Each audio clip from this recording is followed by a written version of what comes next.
আচ্ছা বলুন তো মায়েরা, এই যে ভগবানের গুণগান আপনারা শুনছেন, ভগবানের গুণগান শুনে কোনো লাভ হচ্ছে আপনাদের? এটা আমার প্রথম প্রশ্ন।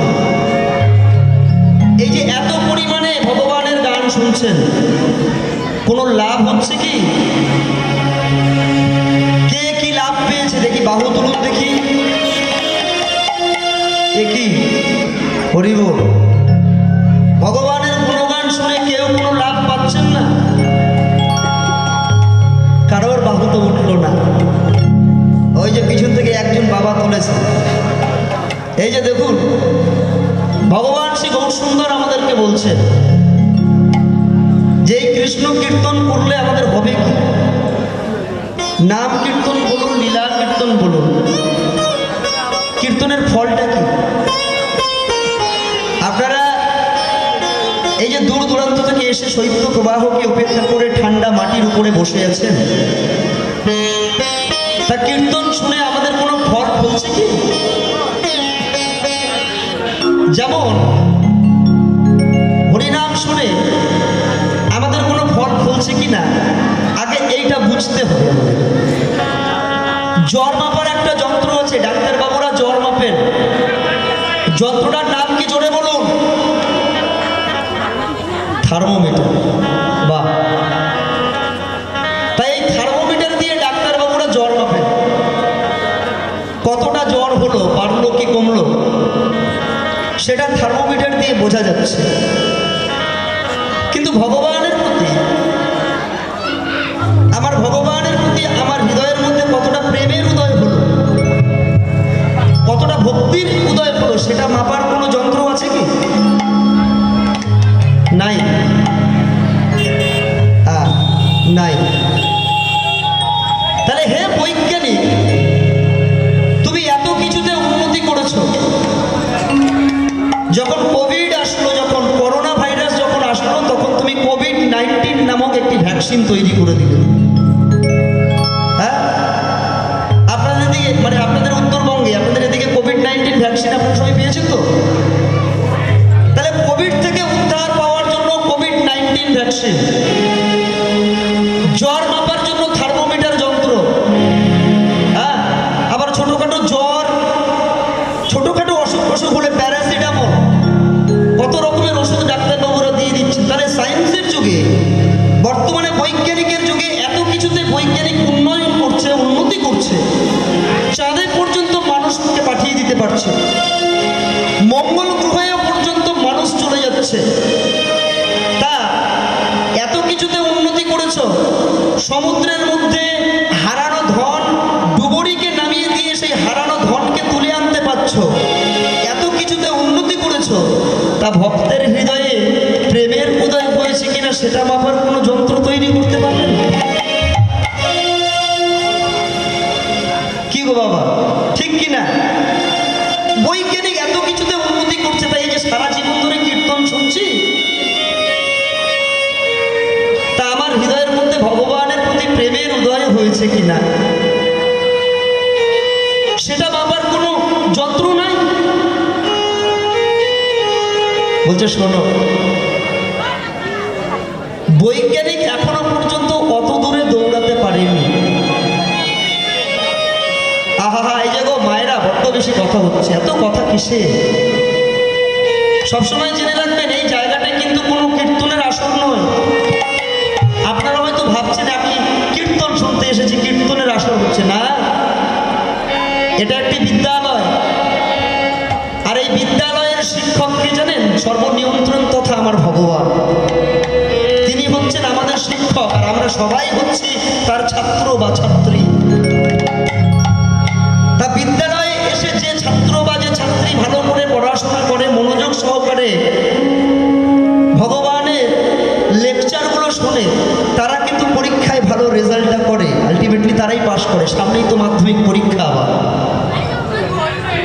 হ্যাঁ, শুরু হয়ে গেছে তো মাধ্যমিক নাকি? হ্যাঁ, তাহলে এখানে মাধ্যমিক স্টুডেন্টও অনেকে আছে হয়তো। তাহলে সাধারণত কি বোঝা যায়? যে ছাত্র সারা বছর ভালো করে পড়াশোনা করে, সেই ছাত্র পরীক্ষায় ভালো ফল করে। আর সারাটা বছর পড়াশোনা না করে সরস্বতী পূজার দিন বইপত্রগুলো নিয়ে সরস্বতী মানে মায়ের পায়ে দিয়ে আর যতই কাকুতি মিনতি করো না কেন পাস করতে পারবে?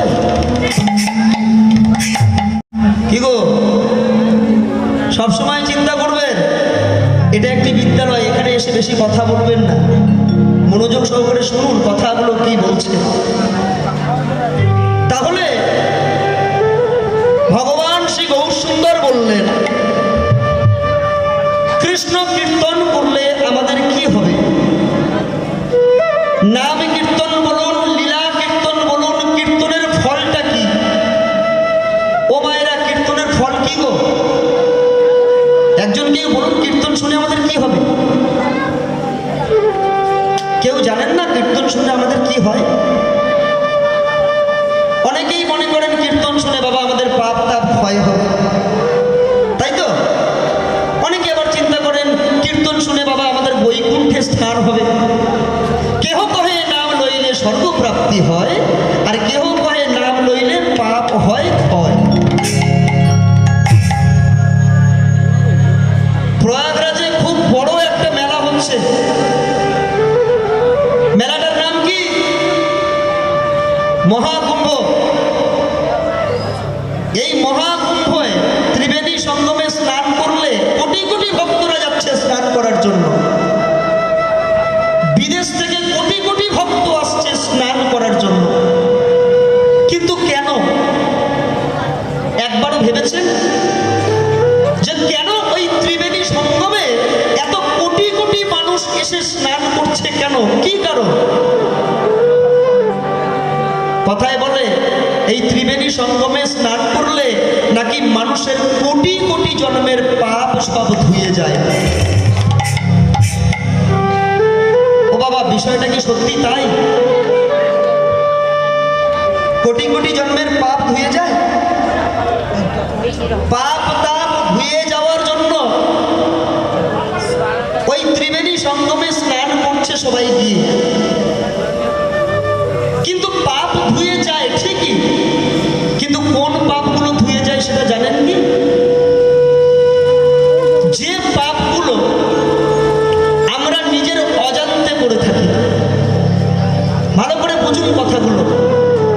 যে পাপগুলো আমাদের নিজের অজান্তে হয়ে থাকে, আমরা জানতে পারলাম না আমরা পাপ কর্ম করে ফেললাম, সেই পাপের দায়িত্ব গঙ্গা নিতে পারে। কিন্তু মায়েরা, যে পাপ আপনি জেনে শুনে বুঝে করেছেন, সেই পাপের দায়িত্ব কি কেউ নেবে? সেই পাপ একান্তভাবেই আপনার নিজের, একান্তভাবেই আপনার নিজের। ওই পাপগুলো কখনো ধুয়ে যাবে না। যে পাপগুলো আপনি নিজের অজান্তে করেছেন সেগুলো ধুয়ে যায়। তাহলে ভগবান শ্রী গৌরসুন্দর বলছেন যে এই কীর্তন শুনলে আমাদের কি হবে? কেহ কহে নাম লইলে স্বর্গপ্রাপ্তি হয়, আর কেহ কহে নাম লইলে পাপ হয় ক্ষয়। ঠাকুর হরিদাস বলছেন, শোনো, নামের কেবল এই দুই ফল নয়। তাহলে নাম লইতে কৃষ্ণ পদে প্রেম উপজয়। এই ভগবানের গুণগান শোনার একটাই লক্ষ্য, একটাই উদ্দেশ্য, পাপ ক্ষয় করা নয়, বৈকুণ্ঠে স্থান পাবো এটা নয়। একটাই মাত্র উদ্দেশ্য, ভগবানের কীর্তন আস্বাদন করে, ভগবানের কীর্তন শ্রবণ করে আমার হৃদয়ের মধ্যে ভগবানের প্রতি ভক্তির উদয় হলো কিনা। তা হ্যাঁ গো মায়েরা, ভগবানের প্রতি ভক্তির উদয় হয়েছে কিনা আপনারা কোনোদিন ভেবে দেখেছেন? হ্যাঁ কি গো, এত কীর্তন শুনছেন, শুধুমাত্র এইখানে যে কীর্তন শুনছেন তা তো নয়, আপনাদের উত্তরবঙ্গে প্রচুর পরিমাণে কীর্তন হয়। চারিদিকে যেখানে কীর্তন হচ্ছে সেখানে গিয়ে কীর্তন আস্বাদন করতে চলে চলে যাচ্ছেন, কিন্তু এত যে কীর্তন শুনছেন, তাহলে কীর্তন শুনলে যদি ভগবানের প্রতি হৃদয়ে আমার প্রেমের উদয় হওয়া হয়, তাহলে ভগবানের প্রতি প্রেমের উদয় বা ভক্তি হয়েছে কিনা একবারও ভেবেছেন? দেখেছেন যে আমার হৃদয়ের মধ্যে প্রেমের উদয় হলো কিনা? বুঝবেন কি করে? এই দেখুন, যে কথাগুলো বলে যাচ্ছি খুব মনোযোগ সহকারে শুনুন। কীর্তনকে শুধু কীর্তনের মতো করে পড়ে গেলে হবে না, মানুষের জীবনের সঙ্গে মিলিয়ে নিতে হবে, তবে কীর্তনটা বোঝা যাবে। তা না হলে কীর্তন বড় কঠিন সাবজেক্ট। এই কীর্তন রবীন্দ্র ভারতী ইউনিভার্সিটিতে পড়ানো হয়। যারা হায়ার সেকেন্ডারি নিয়ে পড়েছেন, বাংলা নিয়ে পড়েছেন, তাদের অল্প কিছু সংখ্যক পদাবলী আছে। গ্র্যাজুয়েশনে গিয়ে যারা বাংলা নিয়ে অনার্স করছেন, তারা বৃহৎ পরিমাণে এই পদাবলী সাবজেক্ট তারা পায়। তাই যে সাবজেক্টটা বিশ্ববিদ্যালয়ের মতো বিদ্যালয়ে, রবীন্দ্র ভারতী ইউনিভার্সিটির মতো ইউনিভার্সিটিতে পড়ানো হয়, সেটা সাধারণ কোনো সাবজেক্ট নয়। এটাকে মাথার মধ্যে ঢুকিয়ে নিন। কীর্তনটা বড় কঠিন সাবজেক্ট। এটাকে বুঝতে গেলে, এটাকে জানতে গেলে হৃদয় দিয়ে আস্বাদন করতে হয়, মনোযোগ দিয়ে আস্বাদন করতে হয়, তা না হলে কিচ্ছু বুঝতে পারবেন না। এই যে ভগবানের নাম গান শুনছেন, ভক্তির উদয় হয়েছে কিনা একবার ভেবে দেখেছেন? বাবা, তা তো দেখা হয়নি। অনেকদিন ধরে কীর্তন শুনছি, কিন্তু ভগবানের প্রতি আমার ভক্তির উদয় হলো কিনা একবার তো ভেবে দেখলাম না বাবা। একটা উপায় আমি বলে দিচ্ছি, এই উপায়টিকে অবলম্বন করলে আপনি বুঝতে পারবেন আপনার হৃদয়ের মধ্যে ভক্তি আছে কি নেই। উপায়টা কি? আপনাদের এই যে বাজার, আগামীকালে প্রভাতে যখন কীর্তন, আমাদের এই যজ্ঞ যখন সমাপ্ত হবে, আপনারা এই বাজারে ঢুকে যান। যে যা খাবার খেতে ভালোবাসেন সেই দোকানে ঢুকে যান। এই দেখুন ভক্তি আছে কিনা উপায় বলে দিচ্ছি। যন্ত্র নেই, কোনো যন্ত্র দিয়ে আপনি মাপতে পারবেন না যে ভক্তের হৃদয়ের মধ্যে ভক্তি আছে কিনা। যন্ত্র নেই, তবে উপায় আছে। যে যা খাবার খেতে ভালোবাসেন সেই দোকানে আপনি ঢুকে যান। মনে করুন খুব সুন্দর একটা মিষ্টির দোকানে ঢুকে গেলেন। আপনাদের এখানে খুব সুন্দর সুন্দর মিষ্টির দোকান আছে। এই মিষ্টির দোকানে ঢুকে গিয়ে ওই মিষ্টির দোকানদার একেবারে কাঁচের বাক্সের মধ্যে বিভিন্ন রকমের মিষ্টি সাজিয়ে রেখেছে। আপনি একটা বড় রসগোল্লা দেখলেন, 20 টাকা পিস একটা রসগোল্লা দেখলেন, ছানার রসগোল্লা। ওই রসগোল্লাটা প্রথমেই দেখলেন, আপনার কি মনে হবে? বলুন একজন, আপনাদের কি মনে হবে? খেতে ইচ্ছে করবে তো? ভালো খাবার দেখলে কি মনে হয়? খেতে ইচ্ছে করে না? আহো কি সুন্দর খাবার, যদি আমি ওই খাবারটা খেতে পারতাম তাহলে বুঝি আমার শান্তি হতো। ভালো খাবার দেখলে নিজের খেতে ইচ্ছে করে। যখনই যে কোনো ভালো খাবার দেখলে নিজের খেতে ইচ্ছে করবে, তখনই জানবেন আপনার হৃদয়ের মধ্যে বিন্দু মাত্র প্রেমের উদয় হয় নাই।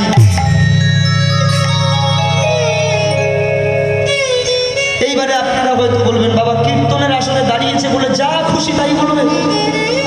আরে বাবা, ভালো খাবার দেখলে খেতে ইচ্ছে করতেই পারে। আমরা তো মানুষ, আমাদেরও তো খেতে ইচ্ছে করে, আমাদেরও তো একটু ভালো খাবার খেতে ইচ্ছে করে। তাই খাবারের সঙ্গে আবার ভক্তের প্রেমের কি সম্পর্ক আছে? এই দেখুন, যখনই ভালো খাবার দেখে আপনার খেতে ইচ্ছে করছে, এই ভাবটা নয়। যখনই ভালো খাবার দেখে আপনার ইচ্ছে করবে, কি সুন্দর খাবার, আহাগো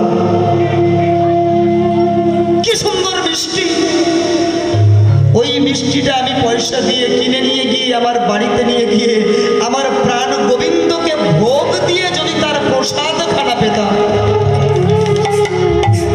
এই দেখুন, নিজে খাওয়া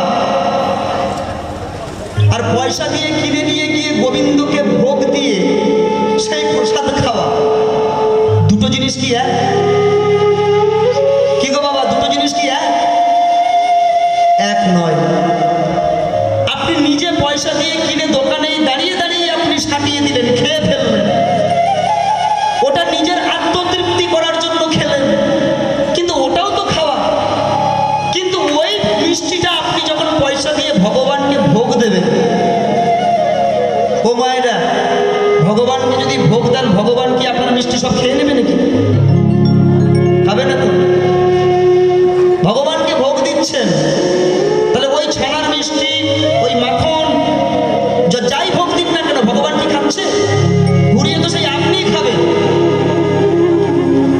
আপনি খাবেন না, সেই আপনি তো খাবেন। কিন্তু পার্থক্য একটা, দোকান থেকে কিনে আপনি যখন খাবেন সেটা হলো খাবার বা মিষ্টি, কিন্তু ভগবানকে প্রসাদ করে আপনি যদি সেই প্রসাদটা খান, সেটা কিন্তু খাবার বা মিষ্টি বলা যাবে না, সেটা হয়ে যাবে মহাপ্রসাদ।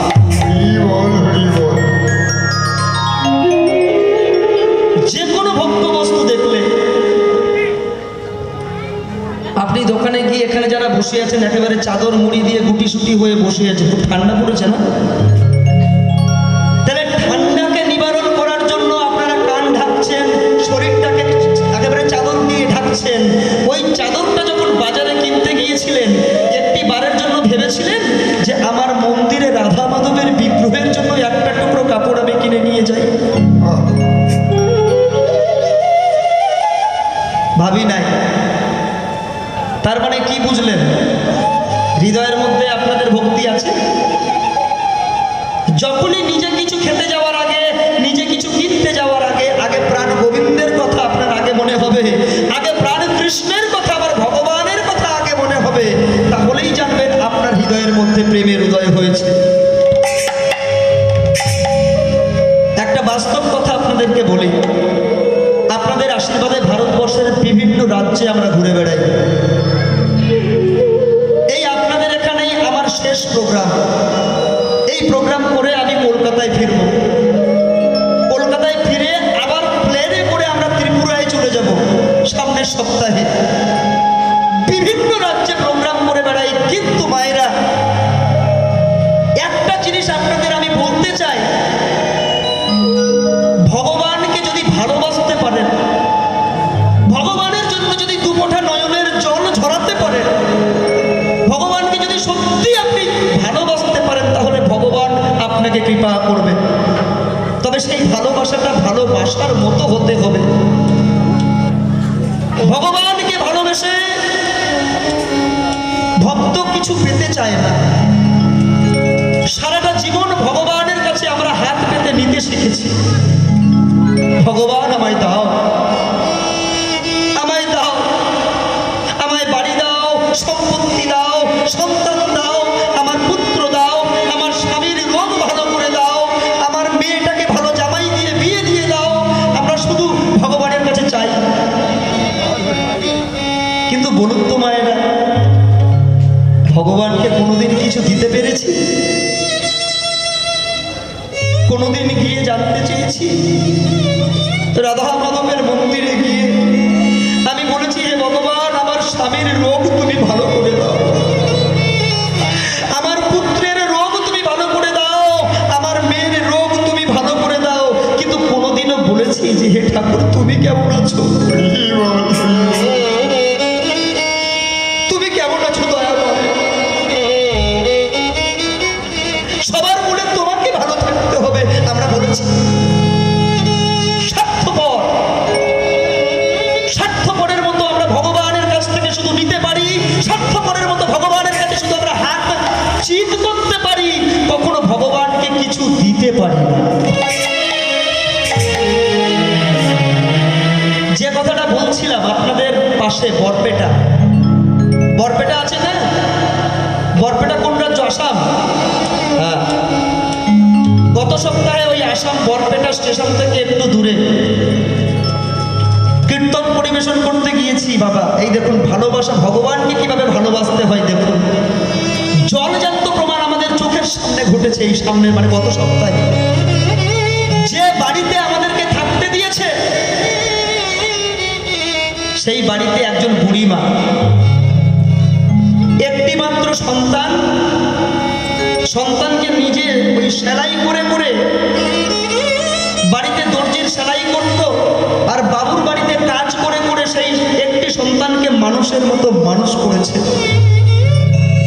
মানুষের মতো মানুষ করেছে সেই সন্তান আমাদের কলকাতা মেডিকেল কলেজ থেকে নাকি ডাক্তারি পাশ করলো। সেই বুড়িমা গল্প করল, ডাক্তারি পাশ করে সেই ছেলে কলকাতায় সেটেলড হয়ে গেল, মাসে একদিনের জন্য ওই বুড়ি মায়ের খবর নেয় না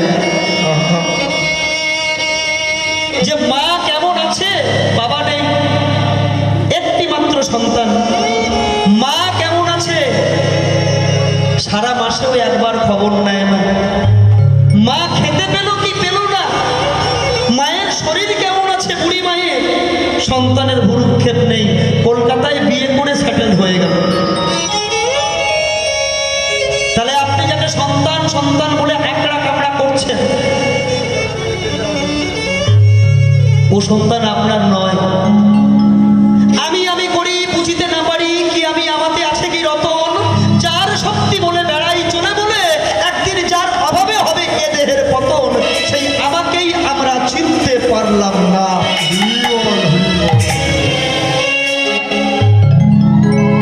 এই যে হরিবল, সেই বুড়িমা বলছে বাবা আমার অনেক দুঃখ, আমার একটি মাত্র সন্তান আমাকে দেখে। জানো বাবা, আজকের আমার সন্তানের, আজকের আমার খোকার জন্মদিন। সেদিন আবার ওনার ছেলের জন্মদিন ছিল। মা চোখের জলে সন্তানের জন্য একটা গিফট, একটা উপহার কিনে এনেছে বাজার থেকে, পার্সেল করে কুরিয়ার করে কলকাতায় পাঠাবে। আর সেই বক্সে নিজের হাতে চোখের জলে একটা চিঠি লিখছে, নিজের চোখে দেখা যে খোকারে আজকের তোর জন্মদিন, তুই তোর মাকে ভুলে যেতে পারিস, কিন্তু এই বুড়ি মা তোকে ভুলে, মা কখনো সন্তানকে ভুলে যায় না। যতই অভাব আসুক, সন্তান যত আঘাত করুক না কেন মাকে, কিন্তু মা কখনো সন্তানকে দূরে সরিয়ে রাখতে পারে না। চিঠি লিখছে, লেখা আছে খোকারে তোর বাড়িতে আজকের দিনে না জানি কত বড় বড় মানুষের সমাগম হচ্ছে, আজকের তোর জন্মদিন, তোর বাড়িতে একটা অ্যালসেসিয়ান কুকুর জায়গা পেল। আমাদের কলকাতার ওদিকে বড় বড় বাড়িতে তো শুধু কুকুর পোষা হয়, সেই কুকুরকে জড়িয়ে ধরে কুকুরের সঙ্গে বিছানায় একসঙ্গে রাত কাটাচ্ছে। ভাবতে পারছেন যুগ কেমন এলো।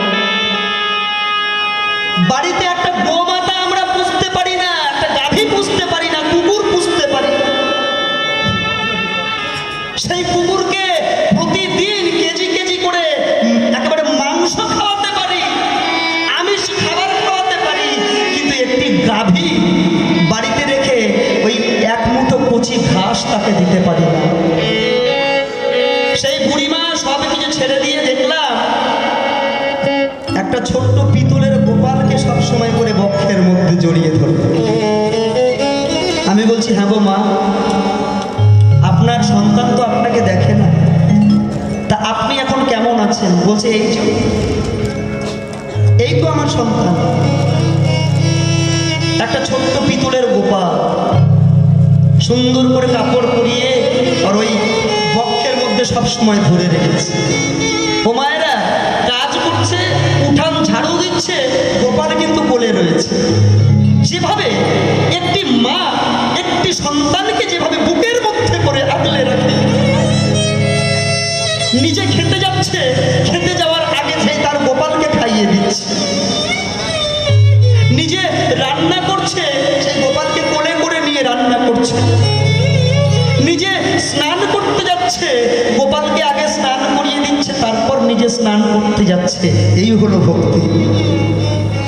মাঠে যাচ্ছে, গোপালকে বলে বাৎসল্য প্রেমে সব কিছু ওই গোপালকে সঁপে দিচ্ছে। বুড়িমা বলছে, বাপি, আমার নাম তো বাপি, বলছে বাপি বাবা তুমি আমার ছেলের মতো, ইহ জগতে কেউ কারোর নয়, কেউ কারো নয়, ছেলে আমার, মেয়ে আমার, স্বামী আমার, আমার বাড়ি, আমার গাড়ি, আমার জায়গা, আমার জমিন, কেউ আমার নয়। শুধু আমি করি বুঝিতে না পারি কি আমি, আমাকে আছে কি রকম, যার শক্তি বলে বেড়াই চলে বলে, একদিন যার অভাবে হবে এ দেহের পতন, সেই আমাকেই আমরা চিনতে পারি না। ও মায়েরা, কথায় বলে না, আকাশের শোভা চাঁদ, চাঁদের শোভা তারা, বৃন্দাবনে কৃষ্ণ নদিয়াতে গোরা, গ্রামের শোভা বাড়ি আর ঘাটের শোভা হাঁড়ি, মুসলমানের শোভা তার বড় বড় দাড়ি। এটা শুনে হাসির কিছু নেই, ওটা তাদের সংস্কৃতি, ওটা তাদের ধর্ম, তারা তাদের ধর্মকে পালন করছে, তারা দাড়িটা রাখে কারণ ওটা তাদের সংস্কৃতির মধ্যে পড়ে, তাই তারা দাড়ি রাখে। দাড়ি ওদের অত্যন্ত ভালোবাসার বিষয়, ধর্মের বিষয়। আচ্ছা বলুন তো, আমাদের হিন্দু সনাতন ধর্মের চিহ্ন কি? কি দেখলে আমরা বুঝতে পারবো যে আপনি হিন্দু সনাতন ধর্মের মানুষ? বলুন। বাহ, তুলসী কাষ্ঠের মালা। কিন্তু বলতে পারেন কটা মানুষের গলায় তুলসী কাঠের মালা আছে? কটা মানুষের গলায় তুলসী কাঠের মালা আছে? আমরা আমাদের ধর্মকে ভালোবাসতে পারিনি এখনো পর্যন্ত। শুনলে খারাপ লাগে, কষ্ট হয়, কিন্তু সত্যিটাকে অস্বীকার করা যাবে না।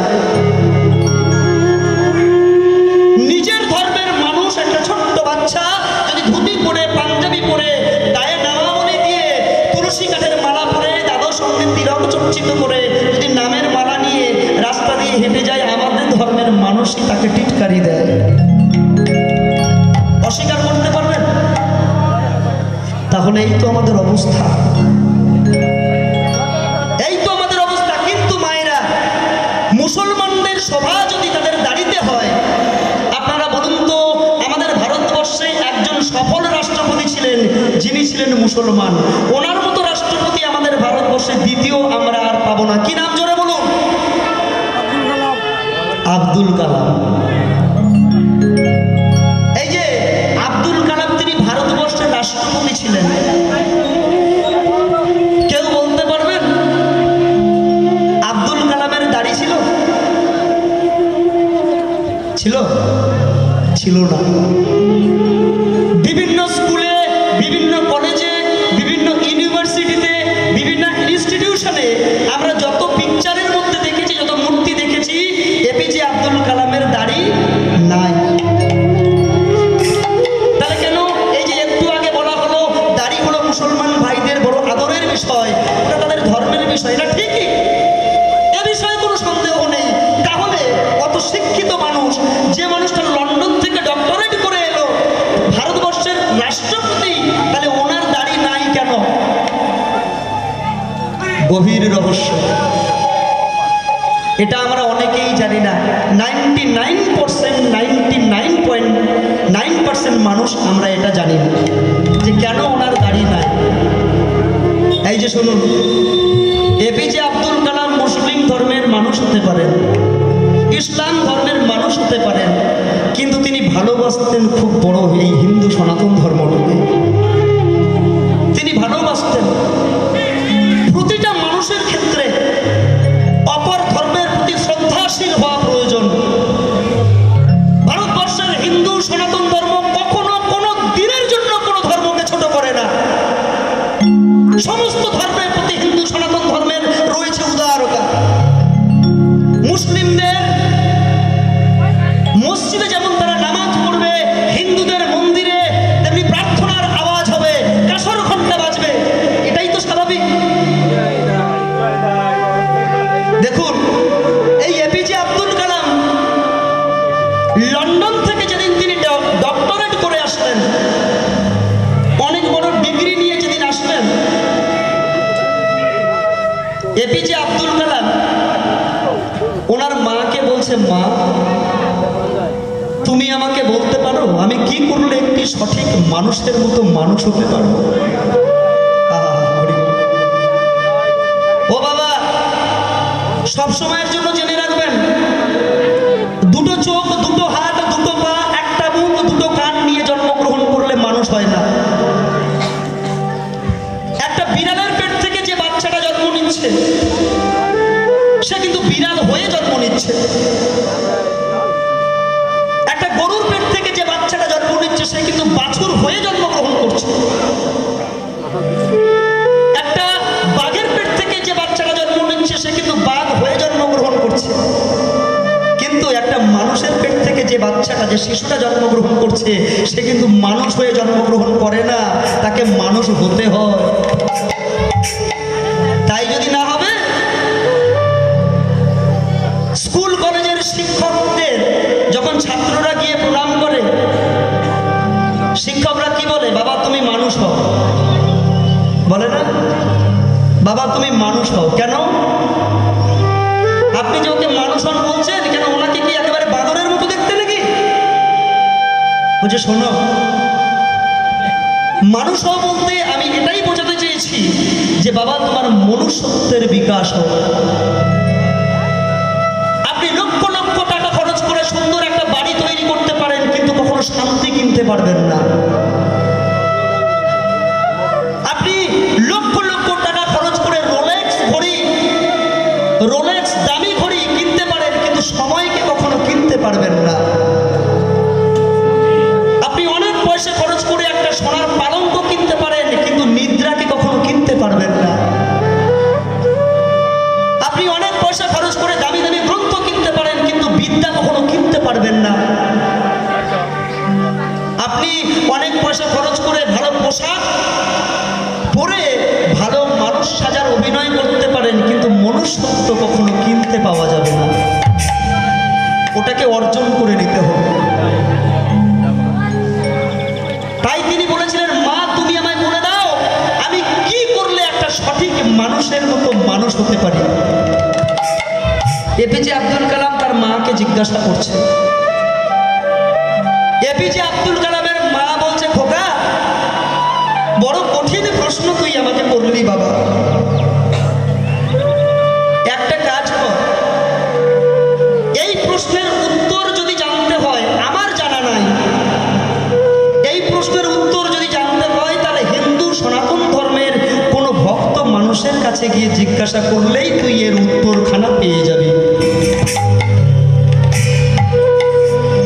এই যে শুনুন আস্তে, এপিজে আব্দুল কালামের একটা স্কুল জীবনের বন্ধু ছিল যার নাম হলো সৌম্য সরকার।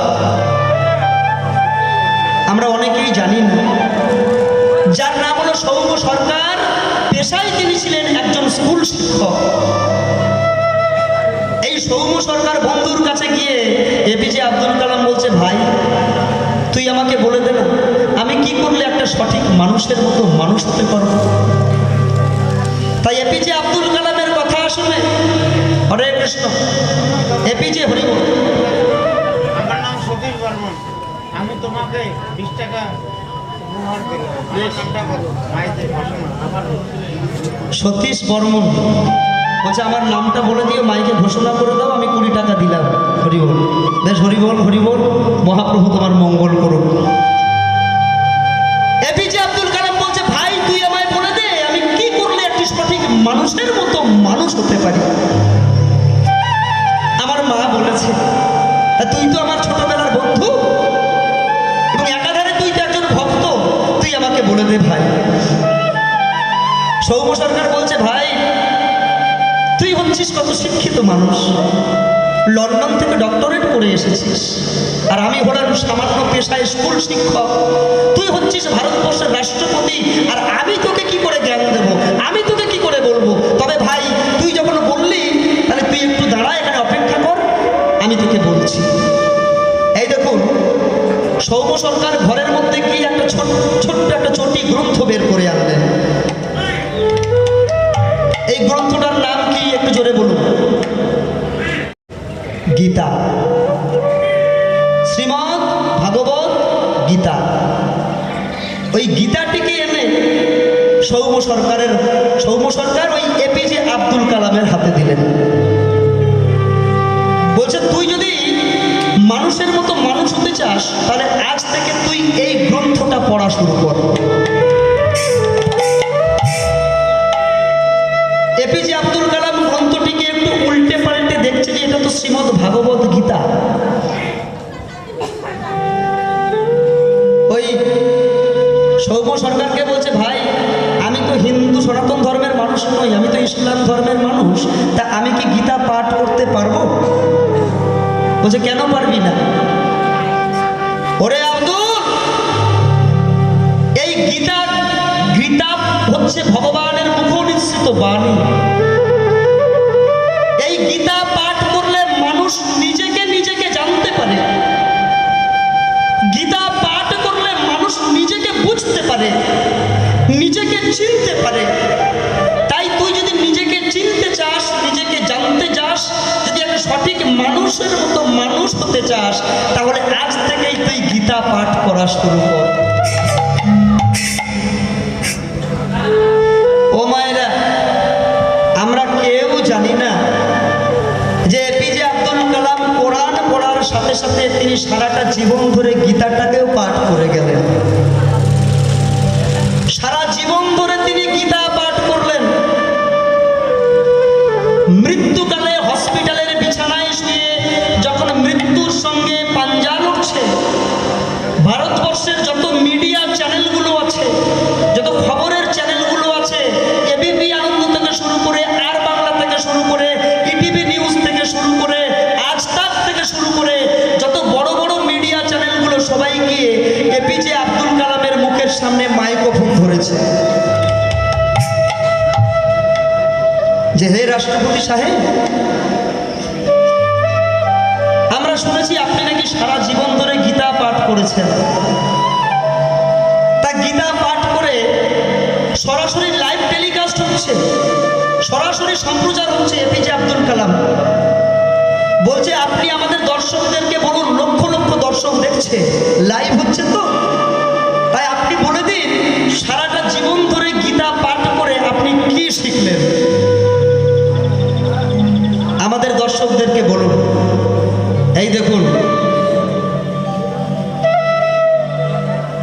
তিনি রাষ্ট্রপতি তো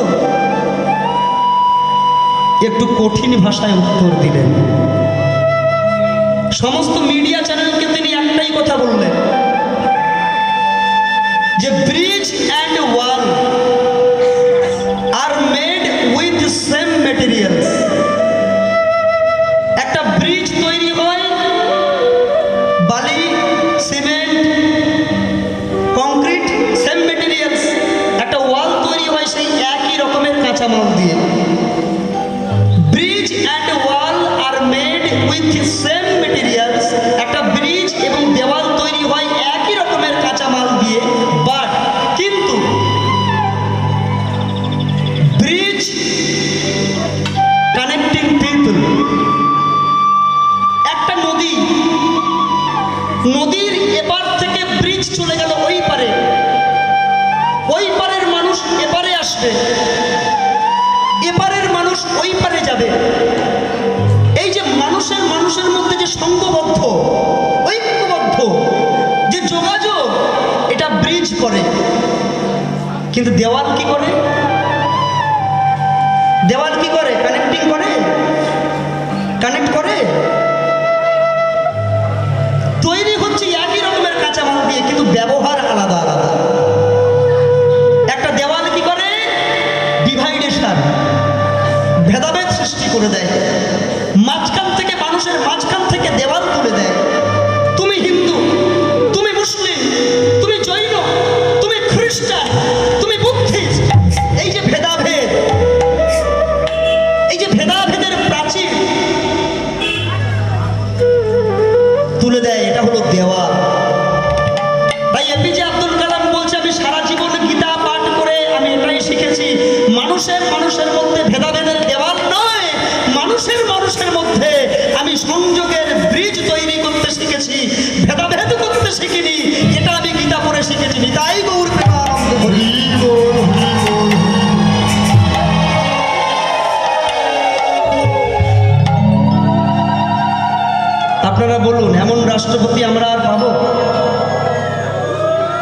এমন মানুষ আমরা আর পাবো? এমন মানুষ আমরা আর পাবো না। জল জলই হয়, কিন্তু ব্যবহারের উপযোগী জল কি সব জল হয়? হয় না।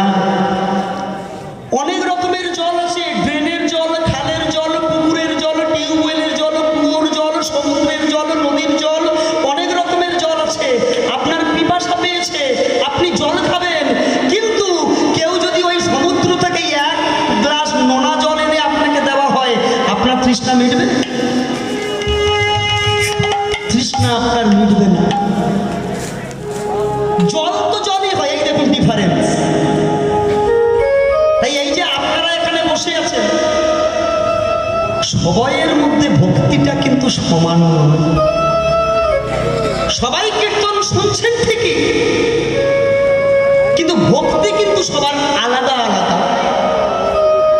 তাই গৌরাঙ্গ সুন্দর আমাদেরকে বলছেন, এই কীর্তন করলে বা কীর্তন শুনলে তোমাদের কি হবে? পদকর্তা বলছেন, কি বলছেন?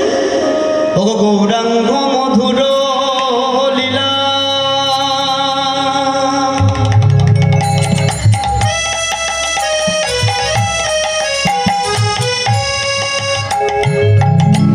যার করণে প্রবেশিলা, গৌরাঙ্গ মধুর লীলা, যার করবে প্রবেশিলা, গৌরাঙ্গ মধুর লীলা, যার করণে প্রবেশিলা, হৃদয় নির্মল হেলতা, হৃদয় নির্মল হেলতা, তার অজ্ঞানে ভার যায় ঘোষরে, অজ্ঞানাধার জয় সরে, আপন গৌর লীলা স্মরণ করে, অজ্ঞানে ভার যায় ঘোষরে। আপন গৌর লীলা স্মরণ করে, অজ্ঞানাধার জয় সরে। ও মায়েরা, গৌরাঙ্গ মধুর লীলা যার কর্ণে প্রবেশিলা, হৃদয় নির্মল ভেলতা। অঙ্গে যদি আপনার ময়লা পড়ে সাবানে দূরীভূত হয়, কিন্তু যদি হৃদয়ে ময়লা পড়ে, সেটা কি সাবানে দূরীভূত হবে? হবে না। ভগবান কোথায় থাকেন?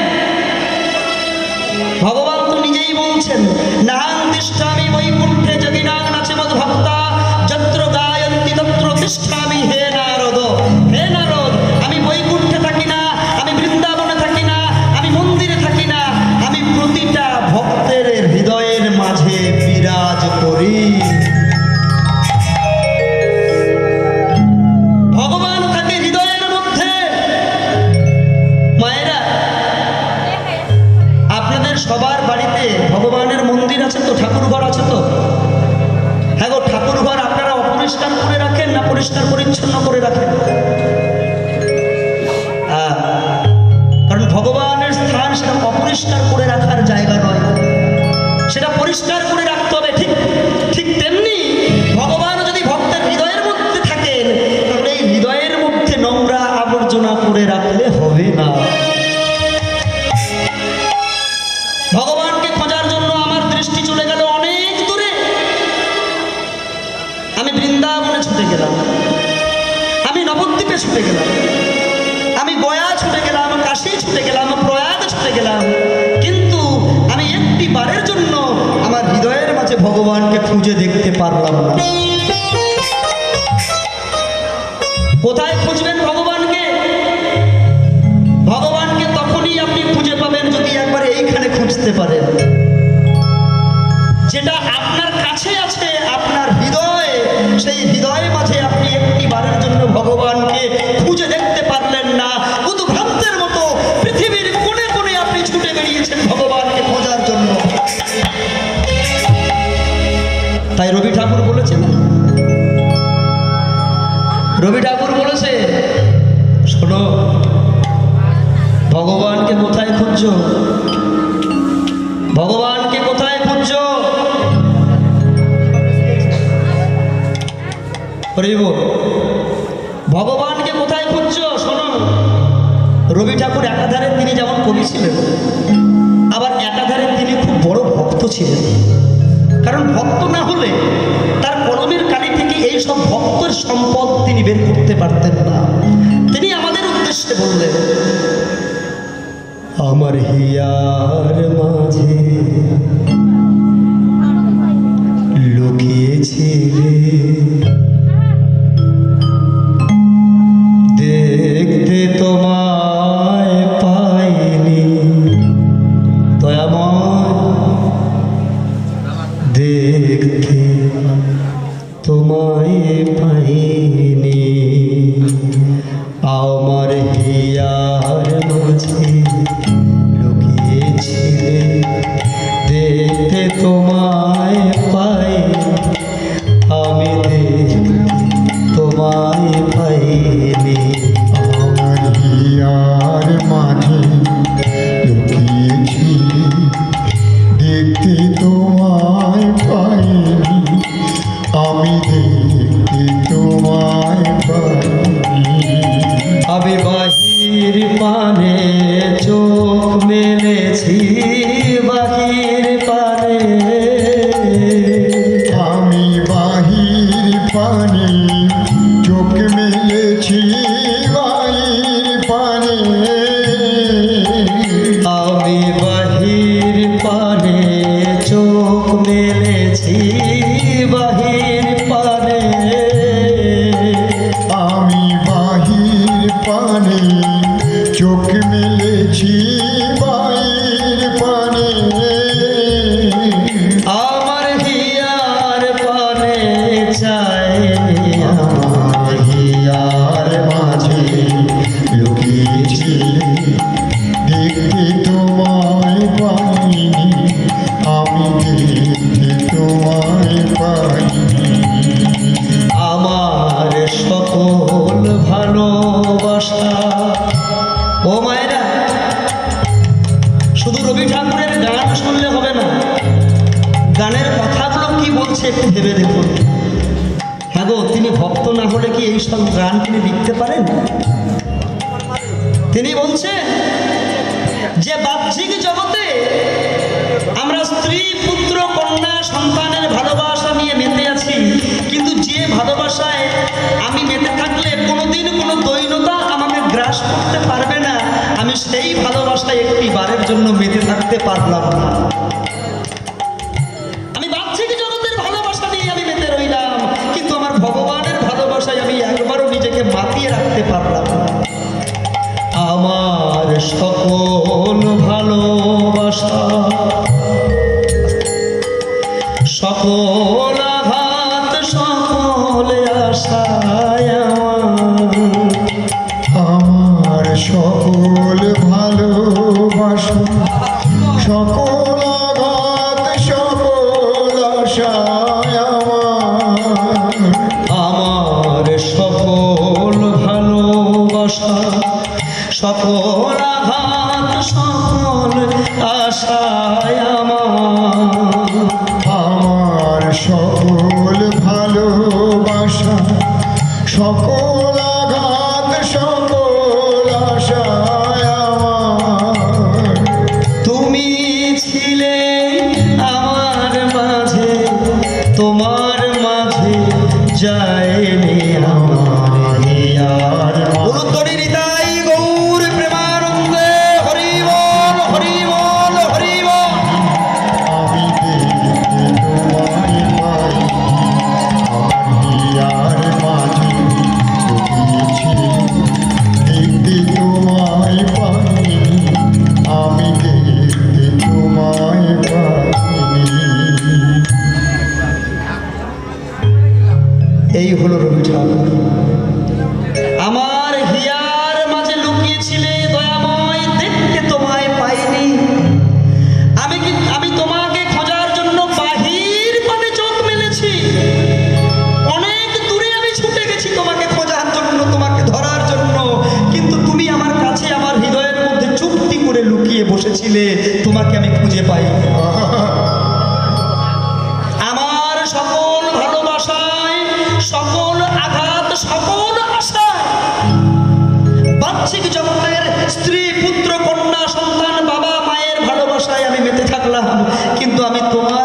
ভালোবাসায় নিজেকে একটি বারের জন্য মাতিয়ে রাখতে পারলাম না।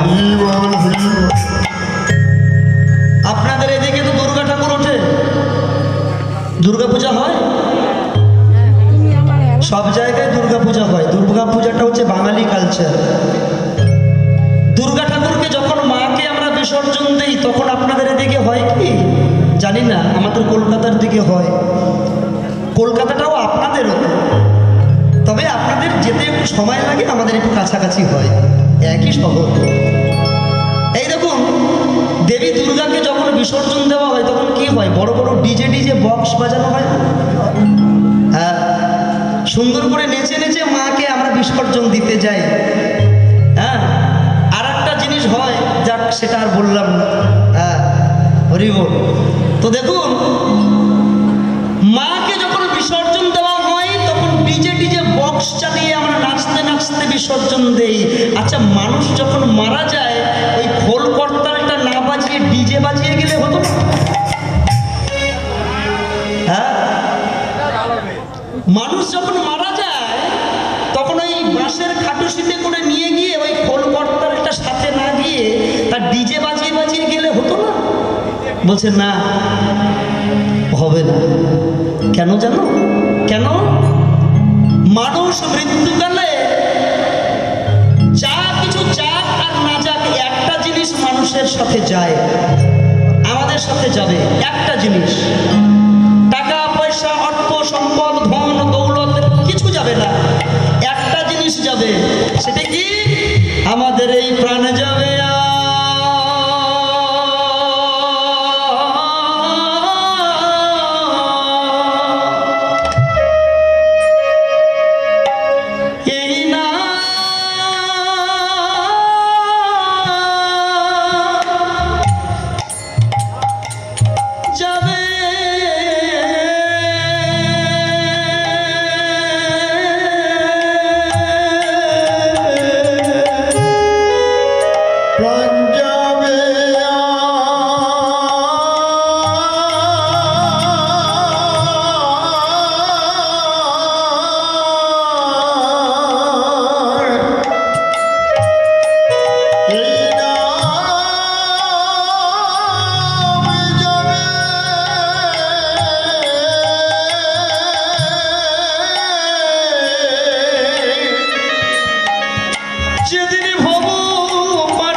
মানুষের মৃত্যুর সময়,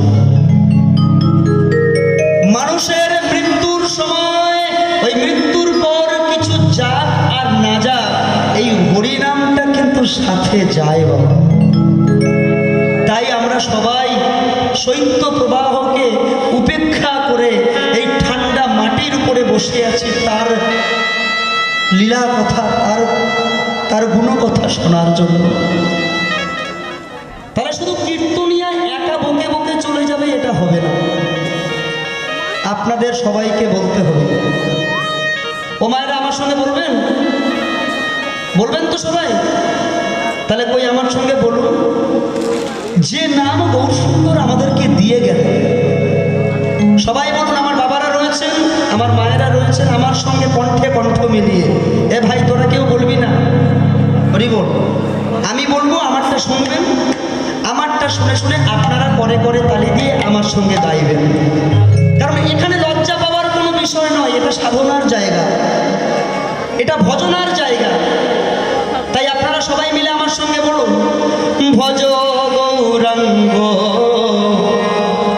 কহ গৌরাঙ্গ লহ গৌরাঙ্গের নাম রে।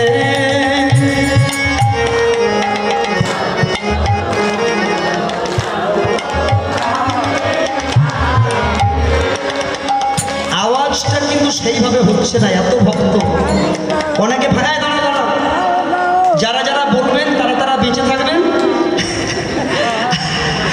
আর যারা যারা বলবেন না তারা কিন্তু অকালে মরবেন। এই শুনুন, এত বড় কথা বলার স্পর্ধা আমার নেই, আমি বলছি না কথাটা, এ কথাটা আমার না, শাস্ত্রে বলছে, আশ্রয় করিয়া ভজে তারে গৌর নাহি ত্যাজে, আর সব মরে অকারণ। তাই আপনারা সবাই আমার সঙ্গে বলুন, আমরা তো তাকে স্মরণ করবো, লজ্জা কিসের, চিৎকার করে বলুন, আমাদের তো বলতে গর্ব হওয়া উচিত। বলুন আমার সঙ্গে, ভজ গৌরাঙ্গ কহ গৌরাঙ্গ লহ গৌরাঙ্গের নাম রে।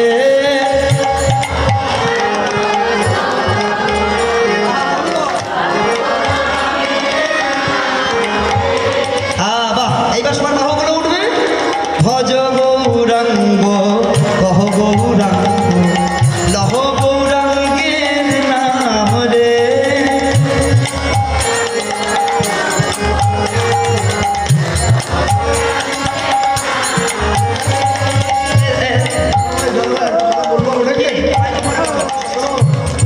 আমরা তো কলকাতা থেকে এসেছি, আমরা কলকাতা থেকে তো এসেছি আপনার সাথে। তা আমি বলছি, এখানে এত সুন্দর ভক্তবৃন্দ আছে, মায়েরা আছে, বাবারা আছে, আমাদেরকে আপনি এনেছেন কেন? কেন বলো? আরে কত সুন্দর কণ্ঠ দেখেছো, সেসব কণ্ঠ নিয়ে আপনি গান করুন, আমাদের ছেড়ে দিন, আমরা চলে যাচ্ছি। আমরা একাই করি। ও মায়েরা, একটা সত্যি কথা বলবো, এই দেখুন, আমার কিন্তু এটা একদম হৃদয়ের কথা, সত্যি বলছি। আমি যদি আগে জানতাম যে আপনারা এত সুন্দর কীর্তনটা করতে পারেন, গাইতে পারেন, তাহলে এই পার্টিগুলোকে আর আনতাম না, একদম সত্যি এই পার্টিগুলোকে আনতাম না, খরচ বেঁচে যেত কমিটির অনেক। কি সুন্দর করে গাইছেন আপনারা, দেখি আরেকবার বলুন চিৎকার করে, কণ্ঠে কণ্ঠ মিলিয়ে, দুটো বাহু তুলে করে করে তালি দিয়ে, ভজ গৌরাঙ্গ কহ গৌরাঙ্গ লহ গৌরাঙ্গের নাম রে।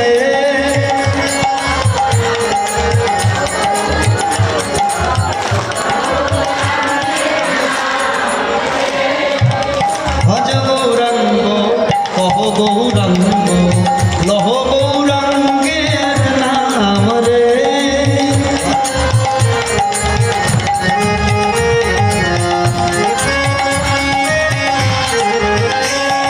ভজ গৌরাঙ্গ কহ গৌরাঙ্গ লহ গৌরাঙ্গের নাম রে। যে জনা গৌরাঙ্গ ভজে সে হয় আমার প্রাণ রে। বলুন,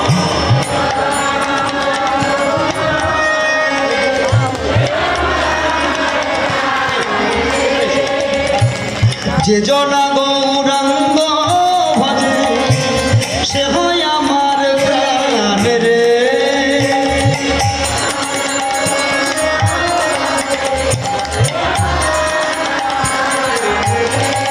ভজ গৌরাঙ্গ কহ গৌরাঙ্গ লহ গৌরাঙ্গের নাম রে। ভজ গৌরাঙ্গ কহ গৌরাঙ্গ লহ গৌরাঙ্গের নাম রে।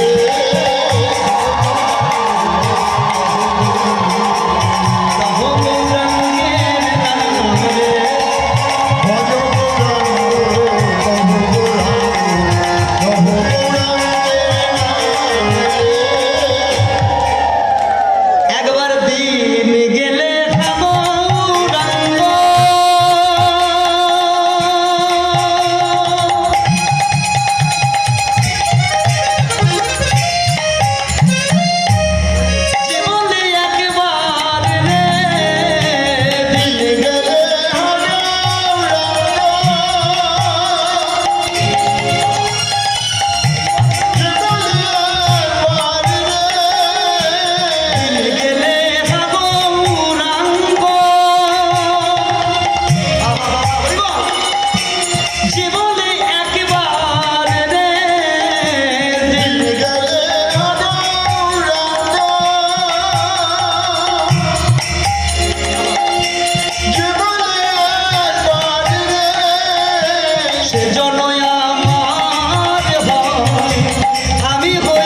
লহ গৌরাঙ্গের নাম রে।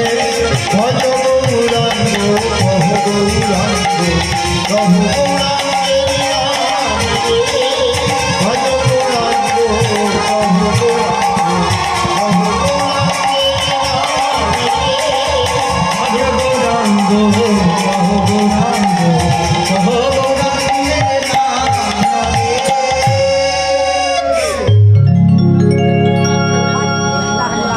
কি কি নাম?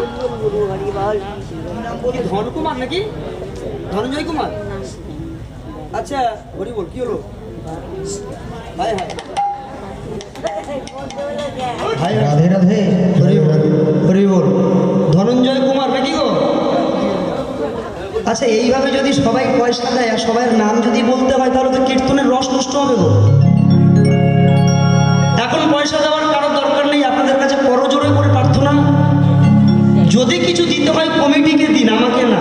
আমি এমনিতেই কমিটির কাছ থেকে পাবো, তাই আমাকে দেওয়ার দরকার নেই। যদি কিছু দিতে হয় কমিটিকে দিন।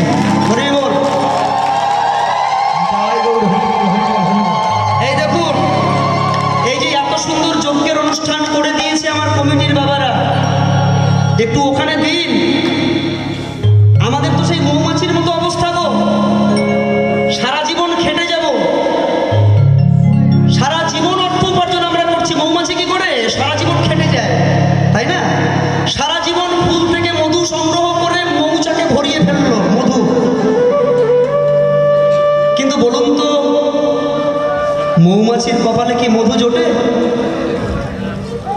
জোটে না। সারা জীবন ছোটাছুটি লুটোপুটি করে ফুল থেকে মধু সংগ্রহ করে মৌচাকে ভরিয়ে ফেললো, কিন্তু একজন ব্যাধ কি করে? গাছে উঠে মৌচাকের নিচে সাদা ধোঁয়া লাগিয়ে দেয়, সমস্ত মৌপোকাগুলো যখন উড়ে পালিয়ে যায়, আর ওই মানে মধুবর্তী মৌচাকটাকে কেটে বালতিতে করে নামিয়ে নিয়ে নিংড়ে বোতলে ভরে সেটা বাজারে গিয়ে মধুর দরে বিক্রয় করে দিল।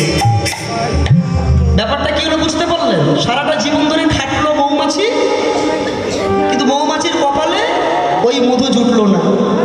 আরে বাবা, সারা জীবন ধরে পরিশ্রম করছেন, কম বেশি আমরা সবাই অর্থ উপার্জন করি, কিন্তু এত সুন্দর এই যে যজ্ঞের অনুষ্ঠান, এত সুন্দর যে একটা হরিবাসর নির্মাণ করে দিয়েছেন, একেবারে কাঁধে কাঁধ মিলিয়ে সবাই মিলে কমিটির সাথে থাকুন না। আপনাদেরকে বলি, কখনো নিজেদের এই একত্রিত হয়ে থাকার জায়গাটাকে হারিয়ে ফেলবেন না। এই যে আজকে আমরা এক হতে পেরেছি, যত কষ্ট করে হোক, যেভাবে হোক, এই কীর্তনটাকে বাঁচিয়ে রাখুন। এটাকে বাঁচানো আমাদের কর্তব্য, আমাদের হিন্দু সনাতন ধর্মের মানুষ আমরা, এটাকে কর্তব্য। ওই 20 টাকা কীর্তনিয়াকে দিলে কীর্তনিয়া মানে বিরাট খুশি হয়ে যাবে এটা নয়। এই 20টা টাকা যদি মনে করেন কমিটিকে গিয়ে দিয়ে আসুন।